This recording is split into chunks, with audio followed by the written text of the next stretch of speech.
Chapter 5. No Home for Troublemaker. "Take no chance with that boy," shouted an officer as the Navajo walkers entered the gates of Fort Sumner. "He's a troublemaker. Get the chains." 2 soldiers surrounded Danny. They tied one set of chains to his feet and another set to Danny's wrists. They dragged him from the horse. Danny was so thin and weak. He lay as limp as a rag, unmoving. For 2 weeks he had eaten very little, barely a cup of beans in the morning and another at night. "Bring him to the jail," shouted the officer. Danny kept his eyes closed as he had learned to do. He wanted the soldiers to forget he was a living person. "It is safer that way," he thought. "Some day they will leave me alone just long enough. Then I will escape." The soldiers dragged Danny to a small building with bars on the windows.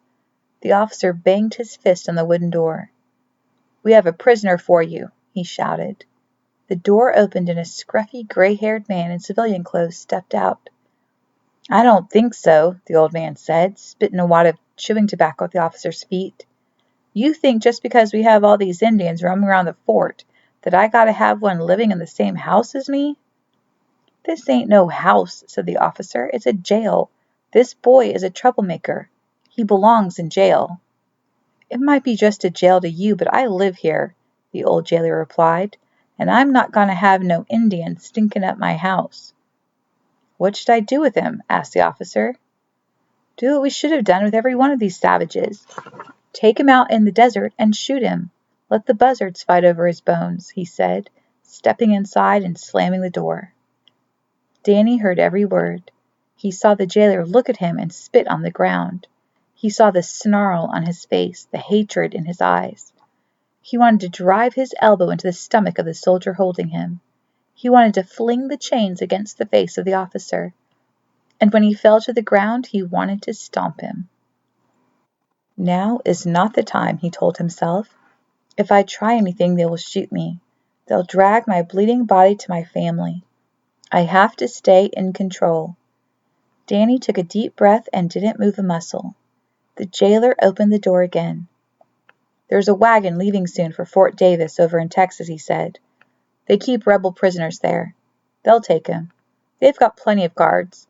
And they make 'em work in the fields all day. From what I hear, they bury several prisoners a week. No troublemaker leaves there alive." "Thanks for the tip," said the officer. "But I still think it'd be less trouble for everybody if you just shot him now," the jailer said. "If you do, drag him outside the fort. I don't want any blood on my doorstep." Less than an hour later, Danny was tossed in the back of a covered wagon. "Bring him to Fort Davis," said the officer. "His name is Fire Eye, and I'm warning you, he's nothing but trouble." "Hey, wait a minute," shouted the wagon driver. "That boy smells awful. If he's riding with me, get him some clean clothes." The soldiers appeared with a baggy white shirt and worn blue soldier's pants. They dressed him and lifted him into the wagon. Danny rolled to a corner and leaned against the wall with his knees tucked under him. "Hey-ho, giddy up," shouted the driver.